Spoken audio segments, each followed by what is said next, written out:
The soft Los Angeles afternoon sun poured down on the elegant garden where the BAFTA tea party was taking place. A red carpet lined the aisle, dotted with delicate white rose bushes. The media and guests were all anxiously awaiting the big names who would appear at the prestigious party, but it was Caitriona Balfe, her fiancé Tony McGill, who truly stopped the world. Caitriona appeared in a pearl-colored satin dress, a soft, flowing silhouette that hugged her elegant figure. The light reflected off it, creating a shimmering effect like ripples on the surface of water. Her brown hair was loosely worn, and her burgundy lips were a discreet pride. Tony, always simple and composed, wore a finely tailored black suit. He stood beside her, one hand supporting her back, reminding the world that their companionship was still strong. As soon as they appeared, a series of cameras started flashing non-stop. Caitriona looked to the left. "Tony, closer please."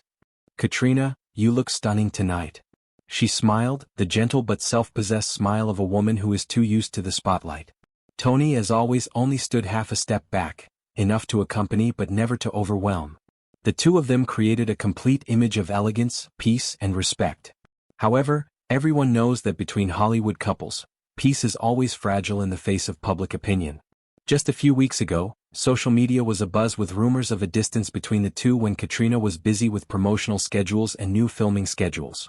Some tabloids even cited unnamed sources, that they no longer appeared together as often as before. But the moment they were together at the BAFTA tea party denied all of that. After the photo session was over, the two of them headed to the outdoor reception area. Tables were covered with cream silk tablecloths, glasses of champagne were elegant, and soft jazz music was playing from a live band. Caitriona greeted her friends and colleagues, from directors to veteran actors, all of whom congratulated her on her new projects. "You always make people smile," a young actress said to Caitriona as they stood near the buffet table. She chuckled softly, "It's just the light this afternoon that's a little more favorable." Tony stood nearby, chatting with a few producers he knew, but his eyes were always on his fiancée. Despite his busy schedule, he still kept a habit of watching Caitriona like this, gently, discreetly, full of unspoken concern. Midway through the performance, an MC invited the artist to the small stage in the middle of the garden to speak. Caitriona was invited to share a few words about her new role in the independent film that had just been praised in Europe. When she stepped onto the stage, the applause was polite and warm.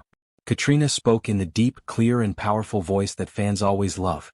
She talked about her transformation journey, about her efforts to balance work and personal life. But the most touching sentence was the last.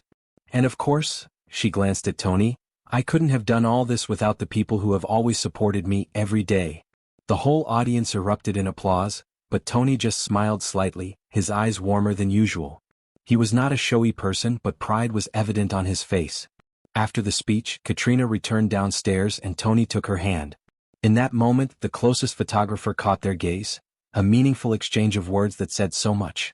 "You did great," Tony whispered. "Thank you for being here," she replied, squeezing his hand gently. The party continued with lively conversation, laughter and clinking champagne glasses.